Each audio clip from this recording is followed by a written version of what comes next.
I can't control always how other people treat me. I can't control always other circumstances or situations that come into my life. I can't always control what other people choose to do or how other people believe or what other crazy stuff's going on in the world, but I can choose my attitude every day. I can choose to focus on God, and I can choose to focus on His goodness.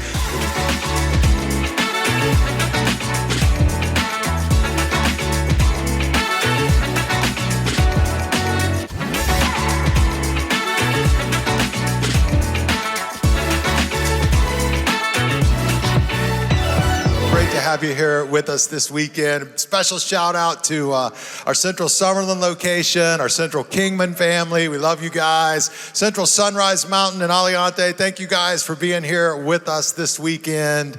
And I'm excited to dive in this weekend. Hey, have you ever just wanted to get back at somebody?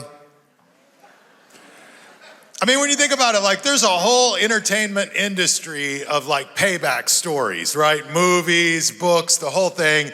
There's all kinds of things out there. For instance, Gladiator. I don't know if you saw like Gladiator 2. Any of you see Gladiator 2 recently when it came out? But how many of you saw Gladiator 1?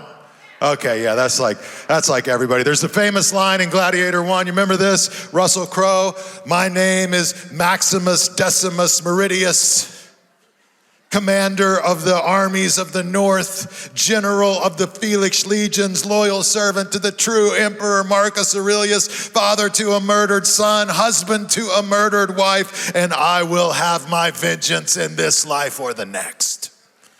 And everybody's like, yeah, get it. Or if that's not your speed, there's always like The Princess Bride. Remember?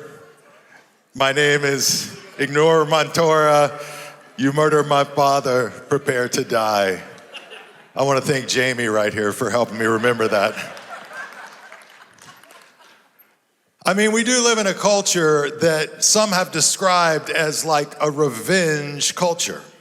You think about the Super Bowl halftime show this last year, Kendrick Lamar with the ultimate diss track moment against Drake and all of the diss tracks that they've done back and forth towards one another. I heard one story about this Australian woman who broke up with her boyfriend, and her boyfriend, to get back at her, printed up these flyers, handed them out all over the area, and said he was holding auditions for the best Chewbacca imitation voice. And they just needed to call this number. The winner would get $100. So he put his girlfriend's number on the line, and her phone just starts blowing up with all these messages of people going, ah, ah. The Chewbacca voice. Revenge culture. I read one interesting poll, kind of tragic as well. It was about the CEO of United Healthcare who was gunned down and murdered outside of a hotel in New York City. And they asked young adults after the dust was settling on all of that, whether that was justified or not. And 41% felt like it was acceptable or somewhat acceptable. We live in a revenge culture. It's in human nature, and it's a story as old as humankind. And today I want to talk to you about why revenge and payback, it may make for a great movie, and it may make for an interesting read, but it makes for a terrible life. It makes for a terrible life. And one of the things you learn as you begin to read the Bible is as you become a follower of Jesus, as you grow in your faith, revenge and payback are no longer an avenue that are open to you. Because in the Bible, God says, vengeance is mine. I will repay, right? We're to forgive. We're to pray for our enemies. And I think the reason for that is because that's actually what leads to greater health and greater wholeness for you as an individual in your life. Don't let what somebody did in the past spoil what God wants to do in your future. And one great example of that is Joseph from the Old Testament. So for the last 4 weeks, we've been in the Old Testament story of Joseph. We've been looking at it. We've been exploring it. Joseph he's a character that takes up a huge part of the first book of the Bible, the book of Genesis. And his story becomes sort of foundational for so much of what was still to come. And so Joseph was this individual. He was the youngest of his brothers. He has this dream that his brothers bow down to him, literal dream. He's excited about it. He tells everybody about his dream, and it just adds to the fact that they already saw him as the golden boy and spoiled and most loved by his father. So his brothers despise him for it, and they sell him into captivity and slavery in the ancient world. They were going to kill him, but they took this other path. So then he finds himself in Egypt. Now he's under a guy named Potiphar, working for Potiphar's household as a slave. He rises to the number 2 position in that household. Potiphar's relying on him for everything. And then Potiphar's wife falsely accuses him of sexual assault. He gets thrown in prison. He spends 13 years, y'all, in prison. If you've been here every week, you've tracked with all of this. And then we saw last week this amazing moment where all of this stuff comes to this incredible moment where all of a sudden Joseph is elevated out of prison, and he's made the number 2 in command under the Pharaoh of Egypt. His job is to build silos and store grain for the 7 years of abundance that were ahead of them, and then be prepared for the 7 years of famine that were to follow from the interpretation of Pharaoh's dream. And so that's his role and his responsibility. And that's where we kind of left him last week. Now we get some insight as the years go by into Joseph's mindset from what he names his children. He goes on, he gets married, he begins to have children. And here's what Genesis says to us about his first child. Check this out. Help me out when we get to the red word here. It says, Joseph named his older son Manasseh, for he said, God has made me what? Forget all my troubles and everyone in my father's family. So Manasseh literally means one who causes to forget. So just from the way he named his children, you get the sense he's healing, he's moving on. He could have named his son Payback, right? He could have named his son, I will have my vengeance, you know? But instead he names his son, the one who causes me to forget, so that I can heal and move forward. And as we look at Joseph's life, one of the things we're gonna see is his life teaches us some lessons about how we can heal and move forward when we've been hurt in our lives. And the first thing I see from his life is simply this: to focus on the good. To focus on the good in your life. Does anybody carry cash with them anymore? Anybody carry around cash? Like, it's kind of a cashless society now. If somebody's like, I'm not raising my hand to that, somebody might come after me in the parking lot, I don't know. Well, I've got some cash up here. Don't rush the stage. This is $1,440, okay? $1,140. Now, if somebody came along and stole $1 from me and burned it right in front of me, just stole it and burned it right in front of me, would I then be so upset that I would burn the other 1,339? No, that'd be crazy.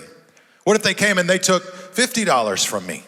Would I burn what I had left? No, that'd be crazy. Even if they took 3/4 of this stack of money, I'm not gonna burn the rest of the money because that would be crazy, right? And yet that's what we do every day. We have 1,440 minutes in a day. Somebody comes along, makes a snide comment, steals one of your minutes. Then you have to choose what you're gonna do with the other 1,339 minutes in your day. Are you gonna let them burn every other minute because they stole 1 minute? What if they steal more than that? Are you gonna waste what you have left? See, that's what happens when we give in to bitterness and revenge and rage in our lives. We're wasting the time that we have left, and we're allowing somebody else to steal it.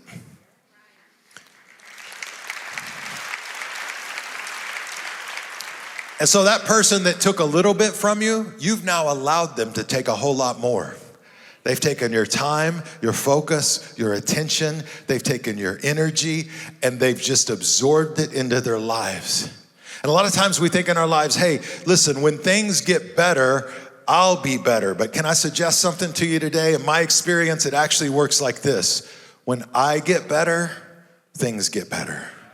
When I get better, things get better.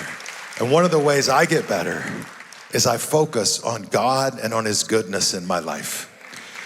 If you want to look around for hurt, you'll find it everywhere.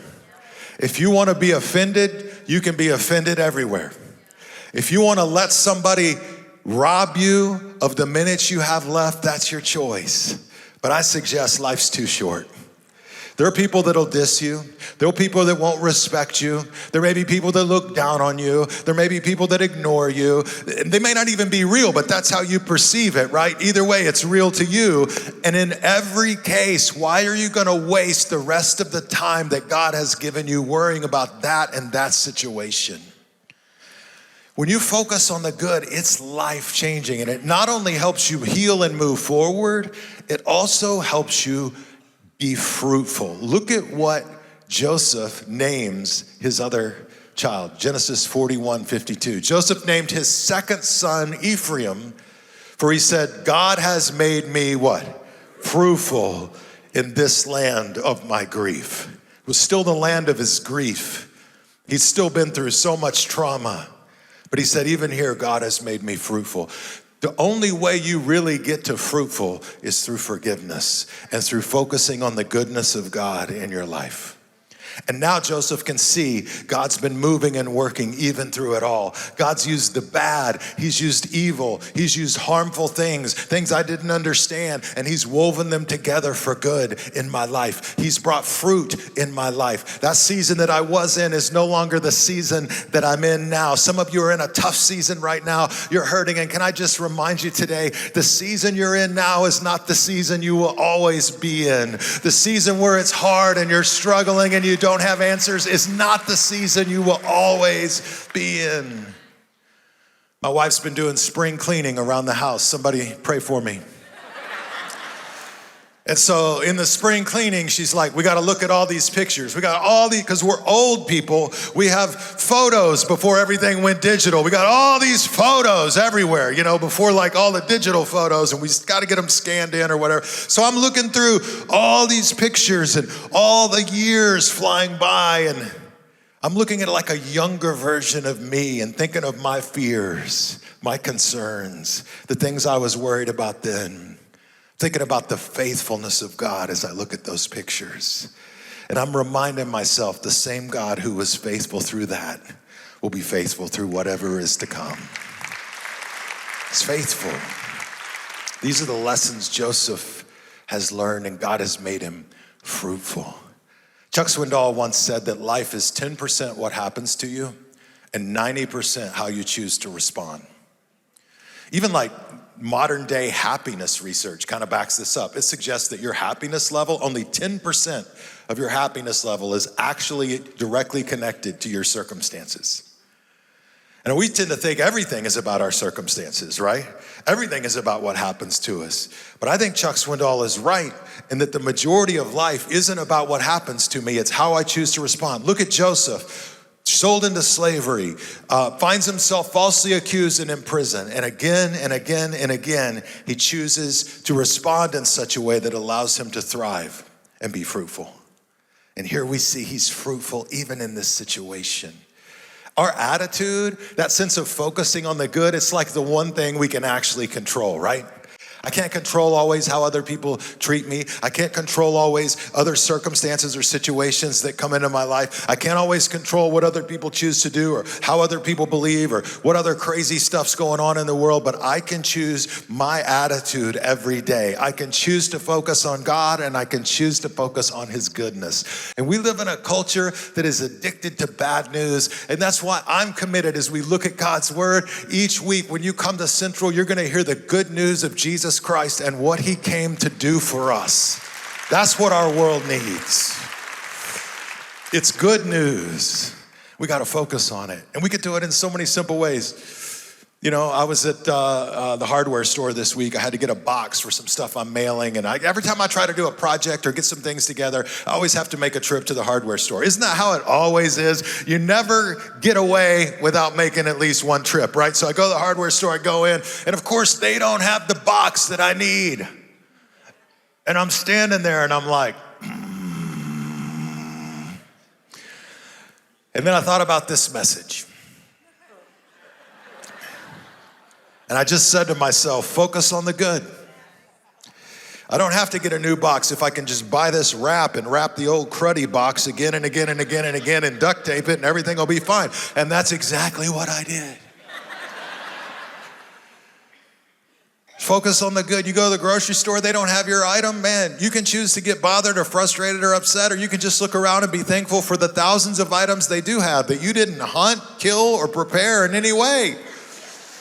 All you got to do is carry them to your car and go home. You get frustrated because you're late, you're in a hurry, and you hit a red light. Just think of all the green lights you've hit in your life. A lot. Get frustrated during the summer months by air travel and all the delays related to it. You can live there, or you can remember at the end of the day, you're going to sit in a chair and fly in the sky like a bird. You're going to go thousands of miles in a few hours. You're going to go further than some people travel their entire lives in previous generations. It's amazing. Focus on the good. It's healing. It's restorative. It's what we see Joseph doing, even though he had been deeply hurt. Another thing we see in his life is a challenge to forgive your offenders. Forgive your offenders. Now, Joseph, he's made it through the 7 years of abundance. He's stored the grain. He's got everything prepared for the nation of Egypt. And then the famine hits. The famine hits hard, and it stretches all the way to Canaan, where his father Jacob and his brothers lived. And they don't have food, and they hear there's food in Egypt. So the father sends all the brothers, Jacob sends all the remaining brothers to Egypt, except the youngest, Benjamin. He stays home. So the brothers come to Egypt. Now imagine this moment. They come before Joseph. These guys that sold him into slavery and captivity, that betrayed him, that changed his whole life. The Bible says he recognizes them, but they don't recognize him. It's been 20 years or more. He's in Egyptian garb. He speaks through a translator, but he can understand their language, so he knows what they're saying to each other. And this is the moment we read about. They come before him, Genesis chapter 42, beginning in verse 6. If you followed along in the story, this is an epic verse. It says, so when Joseph's brothers arrived, they what? Bowed down to him with their faces to the ground. I mean, this is it, right? This is like the fulfillment of the dream that he had as a teenager. He saw his brothers all bowing down to him. He probably wished he would have had another dream if he knew what this dream was going to cost him, right? But now here's his brothers. They all bow down to him. And check it out. It's been over 20 years since Joseph had the dream. And this is a word for somebody today. Listen, just because God gives you a dream or a vision for your life, just because you feel like he's given you clarity and a purpose and a calling, maybe it's a certain career path, maybe it's something related to your family, maybe it's a ministry or like a service activity you feel like God's calling you to do. Maybe it's to start a business or do something for him that would require you stepping out and taking a risk. Just because you feel like you have clarity on the vision, that is not the same thing as the timing. The vision and the timing are two very different things. The dream and the timing are two very different things. You see this? Over 20 years later, what was so clear to Joseph finally comes to fruition. And I talk to people all the time. They get frustrated because they feel like I have a dream, but I'm not doing it. And maybe you have a dream, and the doing right now is just getting prepared. Maybe you need to learn more spiritually. Maybe you need to grow more spiritually. Maybe you need to become a bigger person spiritually so you're ready when the fulfillment moment comes. Maybe you need to use this season to allow God to teach you and train you to learn his word more, to be exposed to more hurting people. I remember when I had a dream that I felt like God had given me to lead a church, and I thought I was so ready to lead a church, and a much older, more senior kind of pastor said to me once, he said, Judd, I know you think you're ready. You have the dream, but you need to experience more of life before you're really ready. And the only way to do that is live through it, right? And try to grow and do what you can every day. I don't know what your dream is, but your dream and the timing, two different things. And here in this moment, his brother bows down and the dream is fulfilled. And I feel like this is the moment where Joseph is on the edge. He can choose one of two paths that could define much of his life from here. On the one hand, he could choose the path of payback. These are the people that betrayed everything he ever knew, that stabbed him in the back, that hurt him in ways that words could never describe. And he could choose to drift towards darkness, towards revenge, towards payback. Joseph now has all the power, and he has the food. He could just starve him out. You get to eat and you don't. Or he can choose to lean towards the light and allow that forgiveness to grow in his heart and in his life. And I believe in many ways Joseph has already forgiven his brothers, as we'll see. God has already done the healing work in his life. But he does something interesting. Over the next several chapters in his story, he tests his brothers to see if they're trustworthy. He reminds us that forgiveness and trustworthiness are not the same thing. Like forgiveness and trust is not the same. You can forgive somebody, but that doesn't mean you trust them yet. And one of the things he does with his brothers when they come into his presence is he immediately begins to test. Are they the same people? Will they betray one another? Will they turn on one another? Or have they changed? They still don't know who he is. He knows who they are. He starts to roll out these tests. And it's a lot to wade through. I'm gonna try to fly through it. I just would break it down this way. There's 3 what we might call trust tests that Joseph's gonna lay over his brothers. The first one is the loyalty test. So here they are, they need food. They don't know that Joseph is Joseph. And so Joseph says, he accuses them of being spies in the land, like trying to scout it out to somehow come in and take what's theirs. And they're like, we're not spies, we're honest people. We're here on this voyage to get food. And so he starts asking about the family. He finds out there's another brother. Joseph was the youngest. There's a younger brother now, Benjamin, who's grown up. Benjamin was actually the other son from the same birth mother as Joseph. So this was his brother that he's never met. And so he says to them, okay, to prove to me that you're not spies, I want you to go home, back to Canaan. I want you to get your brother Benjamin. I want you to bring him back here. And he said, to ensure that you do it, I'm gonna pick one of the brothers and we're gonna hold him in prison until you get back. And so he picks Simeon. Bummer for Simeon. He gets bound right there in front of him. All the brothers are like, what's going on? And I think part of what's happening here is Joseph is saying, will you betray Simeon? Will you never come back for your brother? You sold me out. You didn't care about me. Will you come back for your brother this time? Will you be loyal to your family? And so the loyalty test. Then we have another test that I would call the honesty test. Basically, in the midst of this moment when the brothers get sent back to go back to Canaan, Joseph has his people secretly take the silver that they paid for all the grain, and then when they filled their bags with grain, they put the silver they paid on the top of each bag. So they didn't pay anything for the grain. And then he sends them on their way. They don't discover it till they're way down the road and they're on their way home. And then all of a sudden they're scared to death because they're like, what? Wait, we paid for this. We have all this silver. And I think this was Joseph's test of like, are you just gonna keep the money? Are you gonna be honest about it? What kind of people are you? It was an honesty test. And so they go all the way home and they tell their father everything. They tell Jacob all the stuff going on, and Jacob is concerned. They say, look, we got to go back with Benjamin.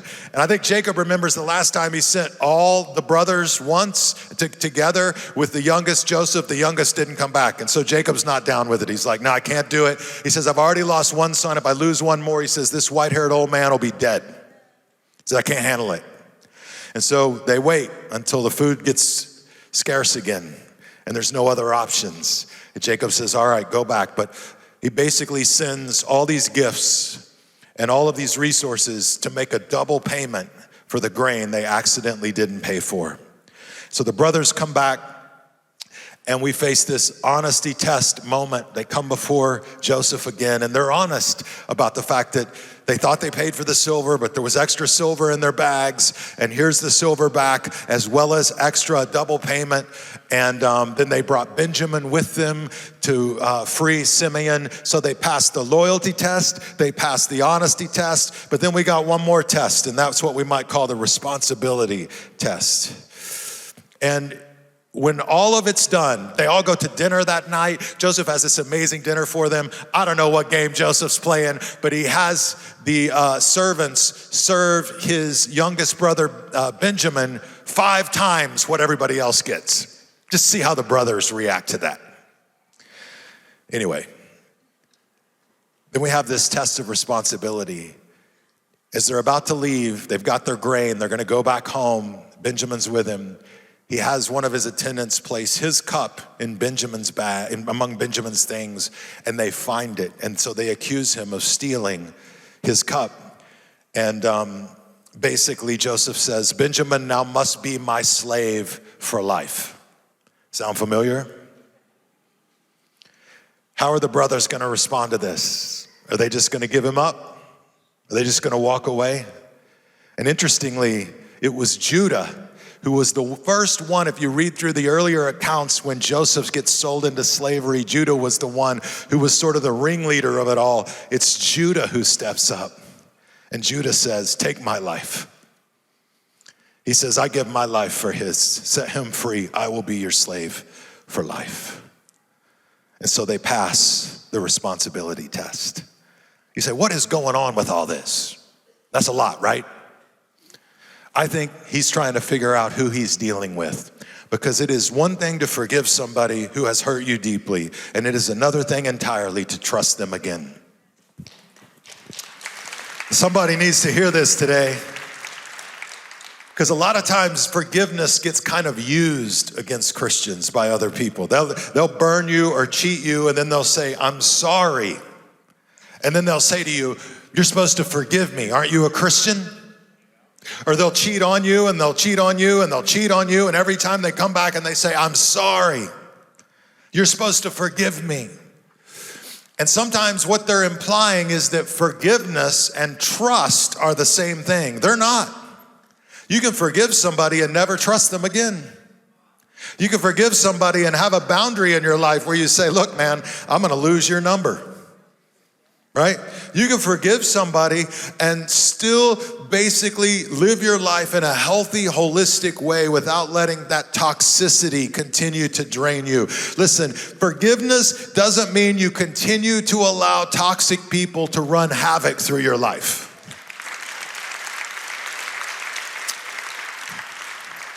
And so when trust is broken, it takes a while for it to be reestablished. And what Joseph learns in this moment is his brothers are not the same men they were 20 years before. Even Judah is the one who steps up now and says, my life for my younger brothers. And you know they were carrying this guilt because when they first were in this situation where they are stressed out and they're worried, when they first came to see Joseph, the text says that they literally are talking among themselves. They don't know who he is. They just know they're in Egypt. They need food. Things are going bad. And they say to one another, this is what we get for what we did to our brother Joseph. All the years of guilt, all the years of shame that they've carried. So forgiveness is required as a person of faith by me, but trust is optional, right? Now, forgiveness is a process. It's not always easy. Sometimes it takes a long time. Sometimes you see people, their loved one will be killed or they'll go through some tragic thing and they'll hold a news conference and they'll say, I forgive them.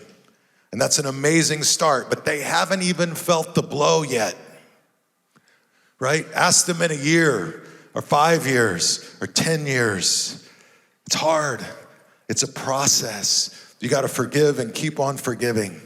You gotta forgive and keep on forgiving. Keep trying to let it go. And the more you care, the more things you'll need to forgive.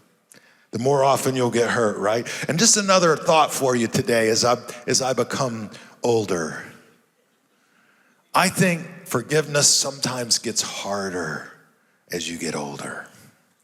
And if you would have asked me as a young man, I would have said, no, forgiveness gets easier as you get older, right? You got that experience, you're a pro at forgiving, you've let all these things go. And maybe in some ways it does, but this is what I'm starting to see in my own life. You know, as you get older, you start to get more set in your ways. Come on, somebody, you know who I'm talking to. I'm not even that old. Some of you are like concrete. Starting to get set in your ways. My mom, my sweet mom, when she turned 80, bless her heart, she was the sweetest Southern woman you ever met. When she turned 80, she had a family meeting and she told us, I've been nice my whole life. And those days are over. She said, I'm telling everybody in this family exactly what I think. I'm just warning you all, I'm done being nice. Now she was still sweet, but man, we had some truth bombs from mom after that. It actually was funny. Watch her go to town. She just had enough. And that's one thing when it comes to honesty, but it's something else when it comes to bitterness, unforgiveness, a rigid spirit. And sometimes as you get older, you have more scars. You've been cut in those places more than once. You've had to forgive again and again and again.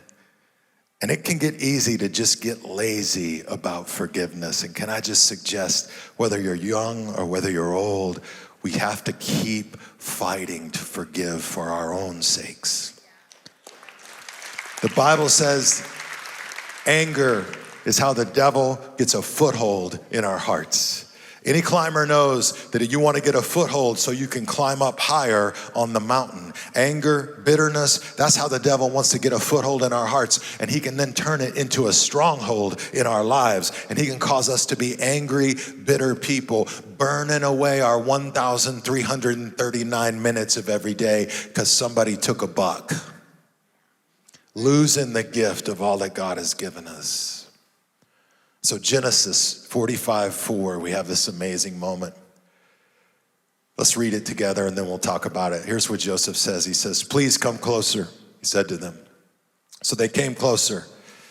And he said again, I am Joseph, your brother. Can you imagine this moment? I am Joseph, your brother, whom you sold into slavery in Egypt. He's not backing down from what happened. But look at this. But don't be upset and don't be angry with yourselves for selling me to this place. It was God who sent me here ahead of you to what? Preserve your lives. Joseph's grown to this place to realize it was God who brought good out of evil. You meant it for evil, he'll say later, his most famous quote, but God meant it for good. God was working even when we couldn't see it. And he's working in our lives as well. It's interesting, Joseph, he doesn't just like forgive and forget, right? He forgives and he reframes. He has a spiritual understanding of what's happening. And so he eventually sends them back to get their father Jacob. Food's become so scarce that he's desperate for food so that they don't starve. They relocate the whole family with the Pharaoh's blessing back to Egypt, and the whole family is saved. God preserves their life through Joseph, the one that was betrayed. It's an interesting connection to Jesus, the one who was betrayed and sacrificed so much for our lives. And as Pastor Nick has showed us so powerfully, there's so many allusions in the book of Genesis from the very first book to Jesus in Joseph's life. It's remarkable. But people say, well, how can I actually forgive? It's one of the most often asked questions that I've heard here at Central over all the years. Probably number one, how do I forgive? And I'm going to give you one simple practice that in my experience, this is my best answer on how you actually forgive somebody. This is what I do, and it's the only thing I've found that consistently works. And that is this. You start praying for that person every day.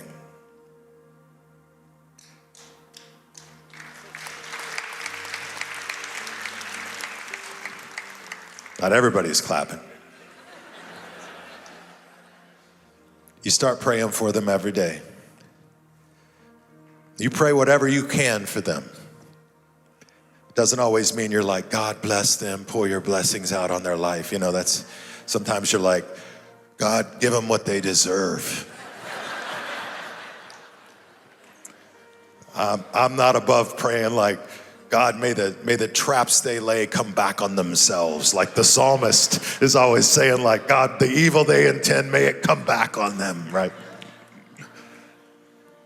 But if you do it every day, I'm just a living witness in my own life. What I've seen is it's impossible for me to pray for somebody week in, week out, month in, month out, every day, for my heart not to soften and let go. It doesn't mean I'm calling them out for coffee, right? We may never be friends again like we were, but it helps me release them to God and trust that God will take care of it, and I don't lose the minutes that He's given me. Let it eat my heart and destroy me. If I could tell you one thing, it's simply that. Just start praying for them every day. We want to be a forgiving people because we want to be a free people. And listen, we want to be a forgiving church, a grace-oriented, forgiving church. It's impossible to be around a church for years and years and years and not have somebody hurt you. But forgiveness is the path. Forgiveness is how we hold together. Forgiveness is how we serve our community. Forgiveness is how we welcome others in. And here's the thing. I believe when people walk into a forgiving church, they know it immediately. Nothing needs to be said. You can smell it in the air. You can feel it in the vibes. You just know, oh, this is a forgiving church. These are forgiven people. They have open hearts towards God, and they've let go of all of that rage and bitterness and malice that we see everywhere in our culture.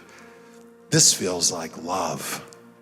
That's what we hope and pray that our church will be, our families will be, our homes will be. So don't let what somebody did in your past spoil what God wants to do in your future.